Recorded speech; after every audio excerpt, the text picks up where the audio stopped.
test, test, test. We're constantly testing both positioning, product development, claims, all along the way through an agile process, reiterating and reiterating on development. The nascent stage to testing internally to testing with consumers. That's beyond what you're doing online in terms of advertising, right? Because with advertising, it's existing products, and it's changing that messaging up and testing which message works with which audiences. If I have one message is key, like 10, 20% of your budget just for development and for testing. Things that you think you have the right product, and then you get it to a certain point, you realize that you have the right insight, but you have the wrong product for the consumer. That makes you drop back and go back at it again. So it's a continual process until you get it right, and then you move towards the launch. Welcome to Grow Think Tank. This is the one and only place where you will get insight from the founders and the CEOs of the fastest growing privately held companies. I am the host. My name is Gene Hammett. I help leaders and their teams navigate the defining moments of their growth. Are you ready to grow? When you see that innovation is necessary for you to keep up in your marketplace, you want to make sure you're the leader that can lead innovation no matter what you're facing. Now, a lot of people see the challenges and see all of the things that they can't do. But many leaders I know, and the ones that are really extraordinary at what they do, are not afraid to be leading innovation. Leading innovation requires you to be confident, it requires you to be much more focused, but you have to be able to align resources in a new way through that pivot. Today, we're talking with the founder, CEO of Drops. Drops is kind of a unit-dosed laundry detergent. He talks a lot about it inside the program, but what you're going to learn from today's conversation with the CEO, Jonathan, is about what does it really take to lead innovation? What does it take to create the kind of impact that you really want to when things aren't going the way you intended them, or they need to change because the marketplace is changing. Now, we talk about what this means inside of his business. I think you'll learn from the conversation. So join me in welcoming Jonathan to this show. Jonathan, how are you? I'm fantastic. It's great to see you today. Thank you for including me in your show. Well, I appreciate you being on, taking the time to talk to our audience about what does it take to lead a fast growth company. You have Drops, and you've been on the fast growth before 2 times. Tell me a little bit about what Drops is. Drops is we were the first to develop the liquid unit dose laundry pod. We said that liquid laundry detergent is the most expensive bottled water you can buy. It's shipped all over the country only to be put in a machine that dispenses water. So Drops is a laundry pod, a liquid laundry pod that very lightweight to ship and is all you need to clean your clothes. And as a result of developing pod technology, we've developed into other applications in laundry and in dishwashing as well. So we tend to overdose in a lot of ways, right? And unit dose gives you just the right amount to either clean your clothes or clean your dishes, and ensures that we don't waste. And what I call the big CPG companies would like us to just pour and use more, but double the detergent doesn't necessarily mean double the clean. And so by having a unit dose, it makes it easy for the consumer. They don't have to think about what amount to use, and they can either just toss it in the drum or put it in the pocket of their dishwasher. Well, I think many of us are familiar with these, unit dosing for certainly our dishwashers. But when you created something for the laundry, you were kind of creating a category that wasn't there, and the bigger guys could not figure out the technology behind that. Is that fair to say? No, I wouldn't say that they couldn't figure out the technology. I mean, they're very smart. But when you control 60% of the market, there was no reason to innovate necessarily. And so, and you have a lot of capital invested in equipment that injection molds bottles and fills those bottles with detergent and water and so forth. And it wasn't until we had a recession that big laundry started losing market share, and people started trading down from brand into private label, that they realized that if they didn't bring innovation to the category, that trend could continue. And we were the innovation in the category, which they expanded.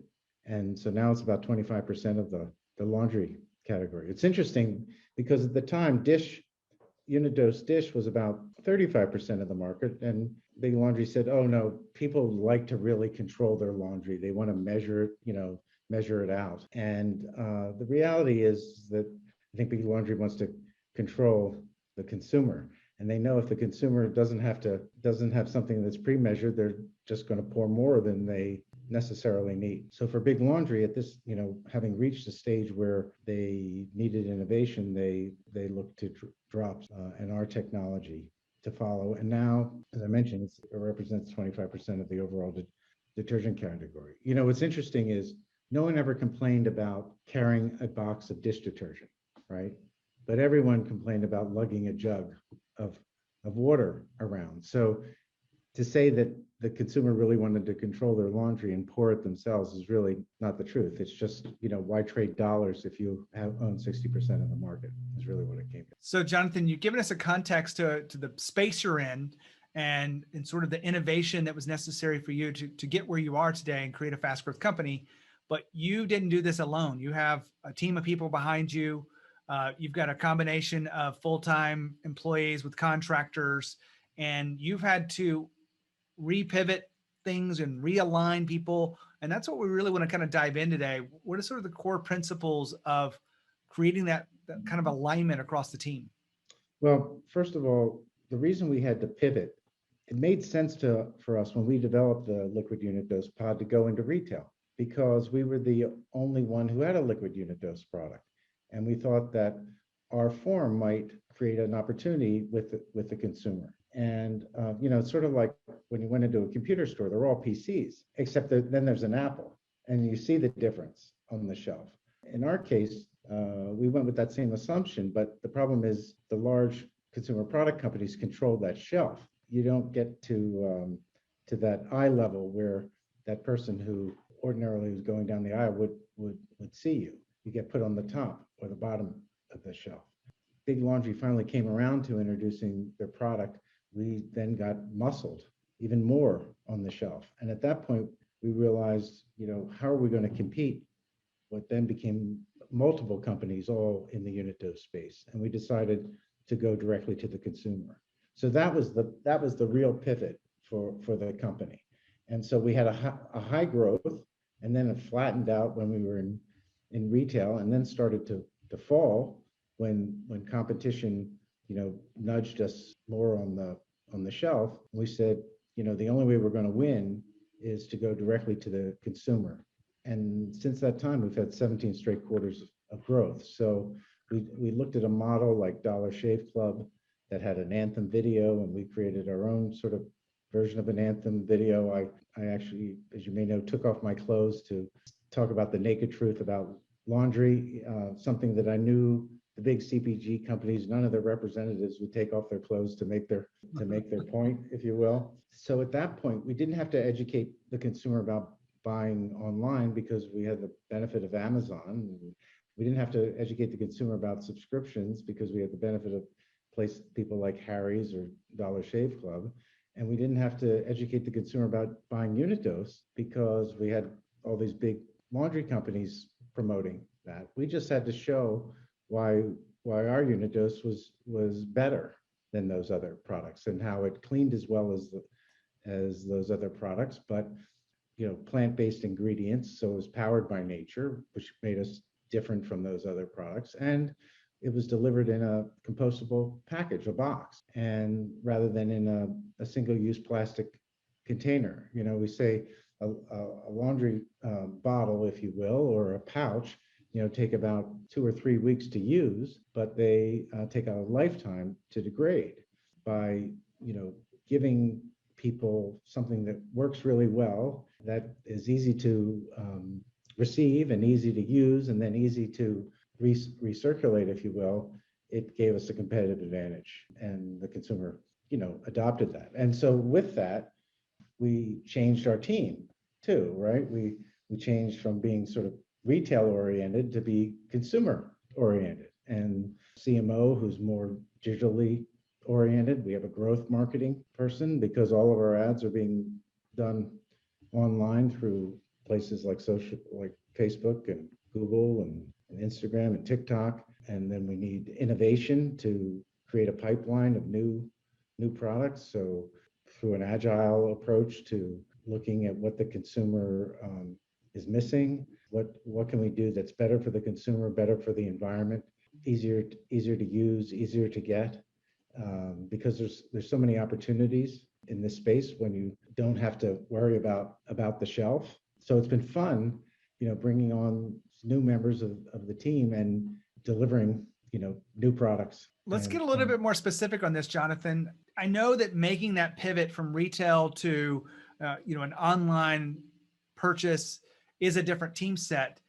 In order to make that change, was this just showing them the data, or did you guys have to re-strategize and realign together as a team, not just your ideas? Well, I didn't have the team at that point. We were pretty thin. And so it was, it's not over till you quit, right? And so it was really a question of we knew we always had a great product, but we never were able to really get it into the consumer's hands because we always had these barriers to get it there. And so, it was first taking it to the consumer and with a new message and a new packaging, and then that created some momentum to then hire new people who knew a lot more about this business than I do. My mother said, you can do any business you want if you just change your reading material, but there's only so much you read. You need a lot of experience in digital marketing and social. And so then brought on, in the last year, we brought on, several senior team members to help drive the business to the next level. Jonathan, what inside of your leadership skills and principles have allowed your company to grow as fast as it has? That's a really good question. It's always a lot of luck. So beyond luck, what is it? Well, if you try, you try so many things, something's got to work. Spaghetti against the wall, it's got to work. But as a leader, just my commitment to making it work, my commitment to making really good products that the consumer is going to love, my enthusiasm and my passion and my sort of grit, because it hasn't always been easy, has kept not only team members in the game, but also some board members who might have, wanted to throw in the towel. And I think, we're all amazed that, that we were able to turn it in a direction that found a path for success. I want to ask you one more question before we wrap up today. Innovation is a big word that gets thrown out a lot, but are you doing anything unique inside your teams that allow you guys to keep innovating, whether it be through the ads and the messaging that you're creating? What are you doing on a consistent basis that we could learn from?